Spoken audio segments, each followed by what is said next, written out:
Halo teman-teman, ketemu lagi di channel YouTube ciracira.com.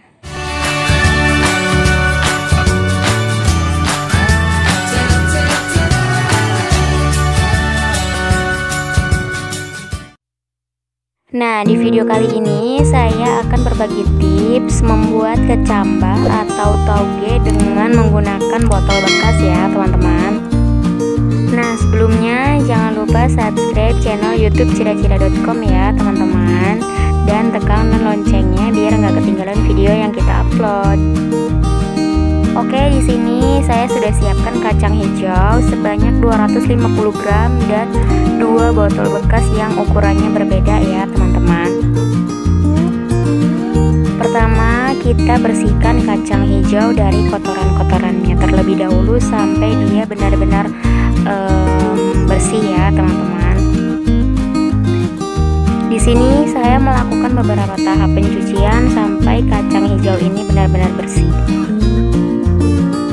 Nah, kita buang kacang yang mengapung seperti ini ya teman-teman, karena itu kualitasnya sudah tidak bagus.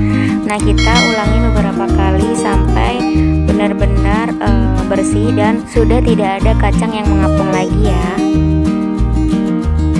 Jangan lupa juga bilas kacang hijau ini sampai benar-benar airnya bening ya teman-teman. Nah, jika kacang hijaunya sudah kita cuci bersih, tahap selanjutnya yaitu tahap perendaman. Nah, di tahap perendaman ini tujuannya yaitu untuk merangsang proses pertumbuhan pada akar ya teman-teman.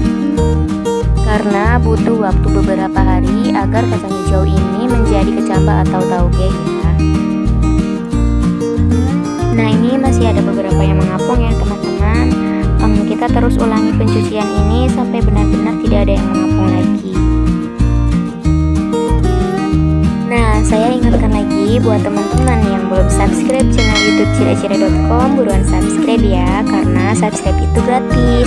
Jangan lupa juga tekan loncengnya, terus like, komen, dan share juga ya teman-teman. Jika benar-benar sudah bersih, kita rendam kacang hijau ini dengan air kurang lebih selama 6 jam ya teman-teman. Oke, kita rendam lebih banyak air ya teman-teman, soalnya nanti kan kacang hijaunya ini akan mengembang dan nanti airnya semakin menyusut. Oke. Nah, untuk kualitas kacang hijaunya itu sendiri lebih baik menggunakan kacang hijau yang benar-benar bagus ya teman-teman, biar nanti hasilnya juga semakin bagus. Oke, sambil menunggu proses perendaman ini selesai, kita siapkan botol bekasnya dulu ya teman-teman. Di sini saya menggunakan botol bekas air mineral yang ukuran 1500 ml sama yang ukuran 600 ml ya teman-teman. Nah, ini dia teman-teman kacang yang sudah kita rendam selama kurang lebih 6 jam seperti ini, jadi lebih banyak ya. Dan di sini saya juga sudah mencuci bersih botolnya ya.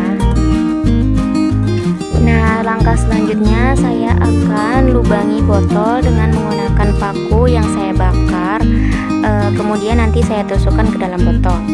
Buat teman-teman yang mau pakai solder atau alat yang lain silahkan. Di sini karena saya tidak punya, jadi saya memakai paku dan lilin ini. Tujuan pelubangan di sini yaitu berfungsi untuk memberikan sirkulasi udara ya teman-teman. Kita lubangi sebanyak mungkin agar nanti mempermudah juga pada saat proses penyiraman ya. Nah, setelah proses perendaman, bobot kacang hijau ini akan bertambah ya teman-teman. Jadi kita harus membagi rata sesuai ukuran ya teman-teman. Oh iya, jika sekiranya 2 botol ini kurang, kita bisa menambahkan 1 botol lagi atau beberapa botol lagi ya teman-teman, sampai benar-benar cukup. Tetapi di sini saya hanya akan membagi 2 saja ya teman-teman.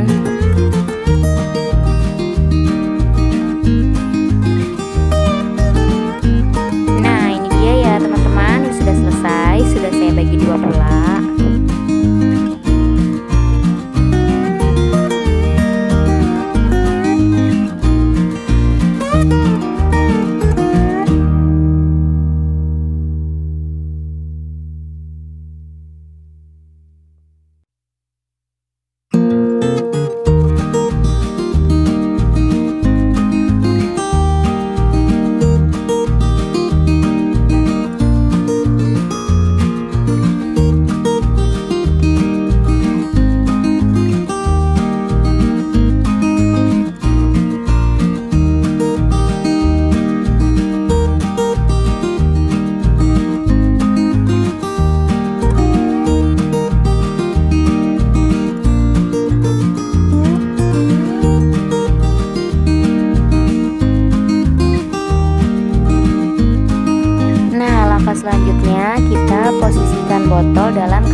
ya.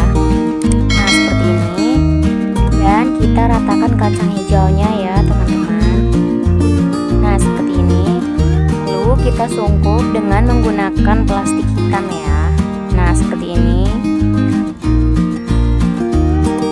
Nah setelah ini teman-teman bisa menyimpannya ke dalam toples atau langsung meletakkan di tempat yang gelap dan tidak terkena sinar matahari ya teman-teman.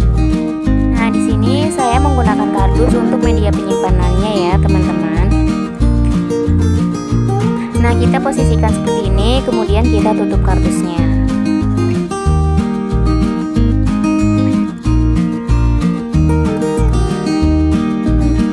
Dan ini adalah hari pertama setelah proses pengeraman ya teman-teman.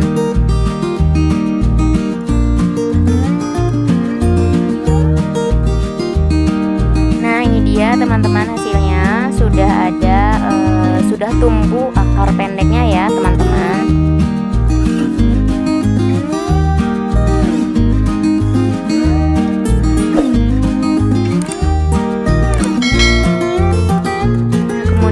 Selanjutnya kita siram, dan penyiramannya ini kita lakukan per 4 jam sekali ya teman-teman. Nah untuk penyiramannya bisa dengan cara disiram atau direndam di dalam bak atau wadah yang lebih besar ya teman-teman.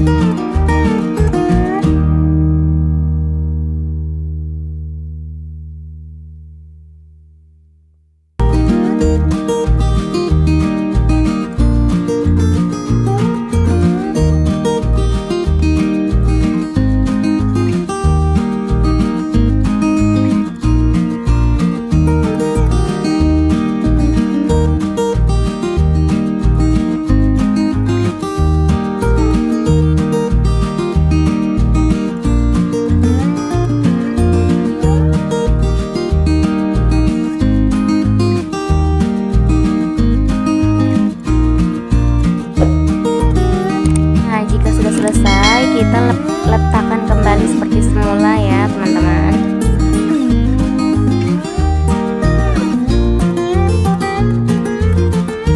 Nah untuk proses penyiramannya ini kita lakukan selama 4 atau 5 hari ya teman-teman, sampai kecambah ini benar-benar sudah jadi.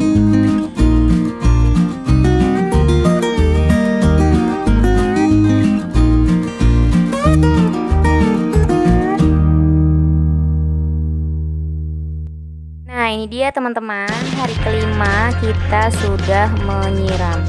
Dan sekarang saatnya kita panen kecambahnya ya teman-teman.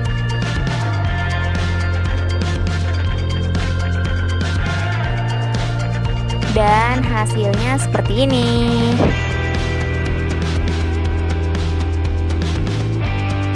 Nah sekarang kita potong botolnya ya teman-teman.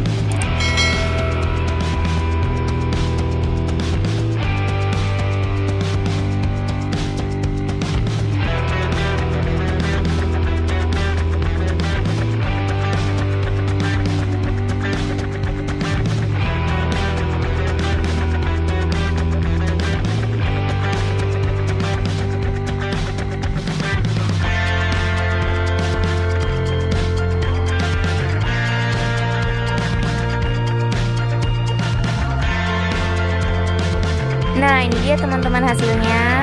Kemudian kita cuci terlebih dahulu ya, dan buang kulit kepalanya sebelum kita olah. Nah bagaimana teman-teman? Mudah bukan membuat toge sendiri dengan menggunakan media botol bekas? Dan jika ada yang dipertanyakan, silahkan tulis di kolom komentar video ini ya teman-teman. Terima kasih sudah menonton. Jangan lupa subscribe, like, komen, dan share. Terima kasih, bye-bye.